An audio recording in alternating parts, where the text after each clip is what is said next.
तो चलिए बिना किसी देरी के सीधे इस केस की फाइल खोलते हैं। आज हम जिस कॉलेज लेजेंड की बात करने वाले हैं ना, वो कोई आम भूतों की कहानी नहीं है। ये दरअसल एक बेहद खौफनाक कोल्ड केस है जो सालों तक कैंपस की तीसरी मंजिल पर एक बंद दरवाजे के पीछे दफन रहा। तो आइए समझते हैं कि आखिर इसके पीछे का सच क्या है। हर परछाई भूत नहीं होती और हर डर झूठ नहीं होता। जरा इस बात पर गौर कीजिए। ये बहुत ही गहरी बात एक स्थानीय तांत्रिक पंडित हरीशचंद्र वर्मा ने कही थी। और सच कहूं तो यही वो विचार था जिसने उनके पोते अभय को इस पूरे अंधेरे खौफ को बस यूं ही मान लेने से रोक दिया। अभय जानता था कि डर कर भागना कोई हल नहीं है, हमें इसके पीछे की सच्चाई को खोजना ही होगा। भाग 1, हॉन्टेड लाइब्रेरी का रहस्य। चलिए सबसे पहले उस खौफनाक बैकग्राउंड को समझते हैं जिसने पूरे कॉलेज के स्टूडेंट्स की रातों की नींद उड़ा रखी थी। हुआ कुछ यूं था कि कॉलेज के प्रिंसिपल डॉक्टर शर्मा के मुताबिक धूल और सीलन से भरी उस तीसरी मंजिल की लाइब्रेरी को 12 साल पहले हमेशा के लिए सील कर दिया गया था। क्यों? क्योंकि नाइट शिफ्ट में काम करने वाला जूनियर लाइब्रेरियन शेखर एक सुबह वहां बेसुध मिला था। उसकी आंखें फटी की फटी थीं और खौफ के मारे उसके मुंह से एक शब्द नहीं निकल रहा था। उसका बस यही दावा था कि सन्नाटे में कोई अदृश्य शक्ति उसे लगातार घूरती रहती थी। और बस उसी दिन उस दरवाजे पर ताला लग गया। अब यहां देखिए कहानी में असली टकराव कैसे शुरू होता है। एक तरफ था कॉलेज प्रशासन जो अनुशासनात्मक कार्रवाई का डर दिखाकर इस पूरे मामले को हमेशा के लिए दबा देना चाहता था। उनका सोचना था कि बात बाहर आई तो सिर्फ दहशत फैलेगी। लेकिन दूसरी तरफ था अभय जिसका बिल्कुल साफ मानना था कि डर के सामने घुटने टेकने से बेहतर है अज्ञात को समझना। जब तक हम सच की मांग नहीं करेंगे खौफ कैसे खत्म होगा। भाग 2, 3 रातों की इन्वेस्टिगेशन। तो अब कहानी सिर्फ सुनी सुनाई बातों से आगे बढ़कर एक प्रॉपर फील्ड रिसर्च में बदल जाती है। प्रशासन की सख्त मनाही के बावजूद paranormal investigator doctor Siddharth Mehta को आधी रात के वक्त चुपचाप कैंपस में लाया गया।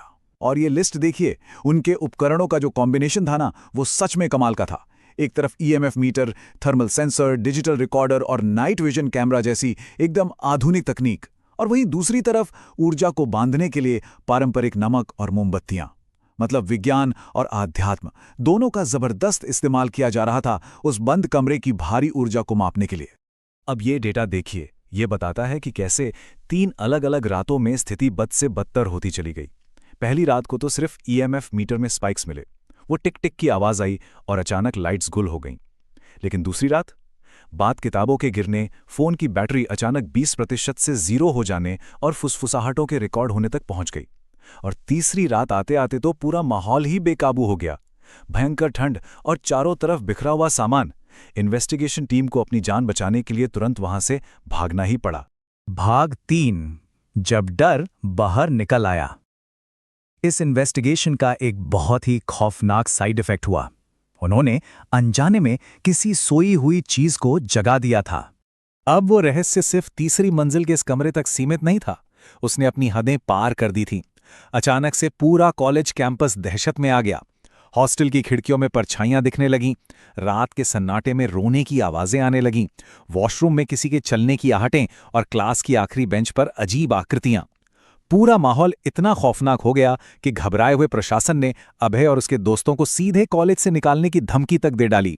अब चूंकि हर किसी की सुरक्षा खतरे में थी, तो जांच का मकसद पूरी तरह से बदल गया। अब यह साबित करना जरूरी नहीं रह गया था कि भूत सच में है या नहीं, बल्कि सबसे बड़ा और अहम सवाल यह था कि आखिर वो अदृश्य शक्ति चाहती क्या है, उसके इस भयंकर गुस्से के पीछे की असली वजह क्या है। भाग 4, आत्मा का अधूरा सच। और यहीं से इस केस में एक बिल्कुल नया और चौंकाने वाला मोड़ आता है। डॉक्टर सिद्धार्थ ने मदद के लिए एक बहुत ही अनुभवी तांत्रिक सत्यदेव बाबा को बुलाया, और बाबा ने वहां पहुंचते ही भांप लिया कि वो शक्ति डरावनी नहीं है, बल्कि उसके साथ बहुत कुछ गलत हुआ है। फिर एक बेहद तनावपूर्ण सेशन हुआ। पूरा कमरा मानो बर्फ जैसा ठंडा पड़ गया, ईएमएफ मीटर पागलों में तरह बजने लगे, और तभी डिजिटल रिकॉर्डर में एक बहुत ही स्पष्ट और कंपा देने वाली आवाज रिकॉर्ड हुई, मुझे यहां बांध दिया गया है। सोचिए, ये कोई डराने वाली आवाज नहीं थी, बल्कि एक बहुत ही दर्द भरी पुकार थी। अब इस डेटा को ध्यान से देखिए, ये तथ्य इस पूरी घटना को एकदम अलग ही नजरिया देते हैं। सच्चाई ये थी कि वो कोई आम आत्मा नहीं थी, बल्कि वो एक ऐसी लाइब्रेरियन थी जिसकी 20 साल पहले बेरहमी से हत्या कर दी गई थी। एक प्रोफेसर के खिलाफ उसने शिकायत की थी और उस शिकायत को हमेशा के लिए दबाने के लिए उसे मौत के घाट उतार दिया गया और नाम दे दिया गया आत्महत्या का। तो असल में असली राक्षस वो आत्मा नहीं थी। असली राक्षस तो वो इंसान था जिसने हत्या की, और वो सिस्टम था जिसने 20 साल तक इस सच पर पर्दा डाले रखा। वो बेचारी आत्मा तो सिर्फ न्याय की आस में वहां फंसी हुई थी। भाग 5, अंतिम संस्कार और मुक्ति। अब जब ये दर्दनाक सच सबके सामने आ ही चुका था, तो बारी थी उस पीड़ित आत्मा को न्याय और अंतिम शांति दिलाने की। रात के ठीक 2:30 बजे सत्यदेव बाबा ने एक बहुत ही सटीक आध्यात्मिक प्रक्रिया शुरू की। प्रवेश द्वार पर सुरक्षा के लिए नमक की रेखा खींची गई, फिर उस ऊर्जा को बुलाने के लिए प्राचीन संस्कृत मंत्र पढ़े गए। इसके बाद लाइब्रेरी के ठीक बीचों बीच एक हवन कुंड बनाया गया और फिर जल और नए कपड़ों के साथ उस मृत लाइब्रेरियन का पूरे सम्मान के साथ अंतिम संस्कार किया गया। वो सम्मान जिससे उसे 20 साल पहले बहुत ही बेरहमी से वंचित कर दिया गया था। और पता है इसका नतीजा क्या हुआ?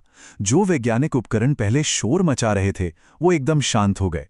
ईएमएफ मीटर खामोश हो गया और रिकॉर्डर में भी कुछ कैप्चर नहीं हुआ। विज्ञान ने भी उसी बात की पुष्टि की जो वहां मौजूद लोगों ने महसूस की थी। वो फंसी हुई ऊर्जा अब हमेशा के लिए आजाद हो चुकी थी। दशकों से चला आ रहा वो खौफ अब हमेशा के लिए खत्म हो गया था। तो इस पूरे केस को समझने के बाद एक बहुत ही गहरा सवाल उठता है। क्या होता है जब हम अज्ञात से बचने की कोशिश करते हैं? क्या हम अनजाने में राक्षसों को जन्म नहीं देते? जब हम अपने डर और उन अंधेरे कोनों का सामना करते हैं, तो अक्सर वहीं से सबसे बड़ी सच्चाई बाहर निकल कर आती है। ये केस हमें सोचने पर मजबूर करता है कि क्या हमारे आसपास के समाज में बंद पड़े कुछ दरवाजे वास्तव में किसी ऐसे सच को छिपा रहे हैं जो बाहर आने के लिए तड़प रहा है। याद रखिए, सच्चाई ही डर का एकमात्र असली इलाज है। तो सवाल पूछते रहिए और सच की तलाश करते रहिए।